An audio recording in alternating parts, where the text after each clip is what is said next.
The 2013 Lasker DeBakey Clinical Medical Research Award for the development of the modern cochlear implant, a device that bestows hearing to individuals with profound deafness, honors Graham Clark, Ingeborg Hochmair, and Blake Wilson. When I first started in practice in the mid-'80s, all right, let me take a peek in here. we didn't have anything to offer children who were born deaf. When Walter was born, he was born deaf in his left ear. About the age of 2, he started losing the hearing in his right ear, and he lost it rather quickly. So they found out that I don't hear anything, and then they got to hospital, and they said the same, your child can't hear. And the doctor would have to say, I'm sorry, there's nothing I can do. In the late 1970s, most scientists and surgeons believed the restoration of meaningful hearing was impossible. I was amazed. Most scientists of the world said it wouldn't work. They thought that it would be very tough to replace anything that had to do with 25,000 nerve fibers of the auditory nerve. How could anyone possibly have the hubris to think that that exquisite function could be replaced with a crude electrical stimulus? Based on the spiral structure of the cochlea, where high-frequency sounds are received at one end and low-frequency at the other, Hochmair in Austria and Clark in Australia developed systems that could provide stimulation at multiple sites. And it was clear to us that in order to reach the different nerve fibers along the cochlea, which are associated with different pitches, the further into the cochlea you go, the lower the pitch is. So we designed an electrode that was for 22 to 25 millimeters insertion into the cochlea. This device was first implanted on the 16th of December 1977. When I made the key decision to develop place coding and multi-channel stimulation for a cochlear implant, I realized there were many basic questions that needed to be resolved. One, how do we localize the current in the cochlea so that it would be localized to nerve groups of fibers? Secondly, it meant putting electrodes inside the inner ear, and at that stage, surgically, the inner ear was seen as inviolable. You should not operate on the inner ear. Years of testing were required to refine the devices developed to deliver signals to multiple areas in the cochlea. Often, the results were emotional for both the inventors and the patients. Meine Mutter fährt mit der Straßenbahn. This was absolutely exciting. Connie could immediately understand. Not badly, really, she understood quite well. Are you interested in sports? Not very much, only in swimming. This was a very emotional moment for her as well as for us.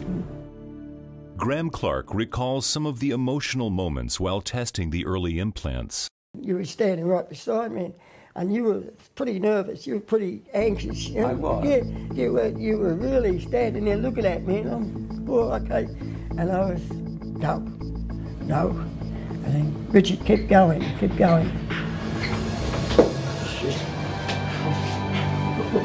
And at that big second I heard a dong. I sort of went, oh, no, it was after 17 years profoundly deaf.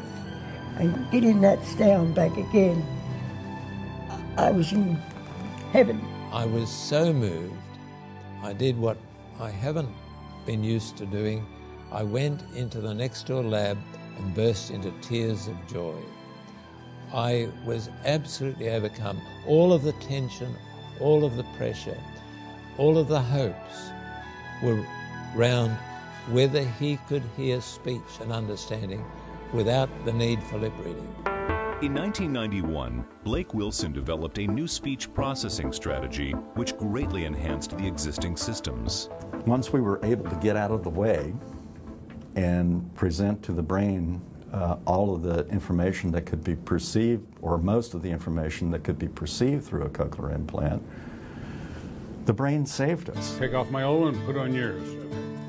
Extension to you. It was beautiful. She made her bed and left. The increment in performance was huge and instantaneous. And the first patient that we tested with such a system said, "You've got it." Another subject that we worked with got nearly a perfect score on a very difficult test of speech reception, and he slapped the table and he said, "Hot damn, I want to take this one home with me." Then we knew we had something. Today, over 300,000 people benefit from cochlear implants, including those with hearing loss from disease and trauma. Hi, Dr. Tusi. I'm doing good. I'm so glad you came here. It's so good to see you. For children born with profound deafness, receiving bilateral implants during their first years I've been good. You gonna sit next to me? Yeah? Yeah? provide a life of hearing never dreamed possible. Do you have toy trains like Thomas? I like playing with toy trains. It's made a big difference in his life. He's able to go to mainstream school. He's in a regular classroom. What would you like to say? I like to say, I love you. Why do you love Dr. Tusi? I love her because she fixed my ears. It's a privilege. It's a joy. You know, it's the biggest joy of my professional career to be able to do a cochlear implant in a child who can't hear and know that he or she will grow up to have normal hearing. It's a profound joy. This is really a miracle. But now that I can look back and see the results, I am blown away. The results are beyond my expectations, especially with the children. It's been just out of this world. Spieß, Turm, yeah. Just very motivating for the hopefully many, many years to come to see how much these people profit, children and adults, from the work that has been done, the hard work that has been done, the many years of work. It's so rewarding. We had our hopes, but this has exceeded my wildest imagination, and I still have to pinch myself. And it's something that no one really could have imagined just 20 years ago. Bilingual Max, the first child to receive bilateral cochlear implants, is spending the last weeks of vacation with his girlfriend before going off to university to study computer science. Very good. It's a kind of science fiction to have this technology. Now I have a usual life, I have a girlfriend, and I finish school and I will study. I don't know what I would be without it. It's awesome. It's awesome.